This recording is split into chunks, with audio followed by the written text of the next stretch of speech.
Hello friends, आज आमार दुकानत आइছে মহেশে আজি মমো চেলেঞ্জ একসেপ্ট কৰিছে। ই কেইদিনৰ পৰা কাম বুলি কৈ আছিলে, তো আজি চাওঁ মহেশে পাৰে নে নোৱাৰে। চাটনি ঢালি দিয়া, তো খা, তই যেনেকৈ খা কিন্তু 50 সেকেন্ডত খাই শেষ কৰিব। কৈ টাইমাৰ দিয়া পানীটো দে মমো হিট আছে নাই? হিট পুৰা সস দে হা আৰু ৰেডি হোৱা নাই। কিমান সেকেন্ড? 30 সেকেন্ড। নাই 50 সেকেন্ড। মই ক'লো কিন্তু খাব নোৱাৰিলে পইচা নিদিওঁ। কি কথা এটা? ঠাণ্ডা দিনত বাহিৰ কৰা ওই চ্যালেঞ্জ লো। টাইমাৰ দিয়া জলদি। বেলা কৈ দিয়া পুৰা গিলিব লাগিব নাকি? 1 2 3 গো। এক সেকেন্ড।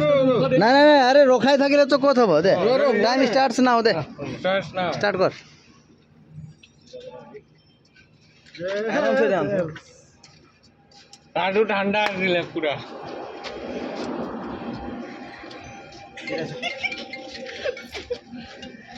মুখত নাযায় আৰু। ওই পলা আছে কি ওই? মোৰ দাঁতে আছে না। কে করো? হ্যাঁ। কোন হয় তুমি? এই এক প্লেট মোমো জিকি কৈছে। কিমান সেকেন্ড?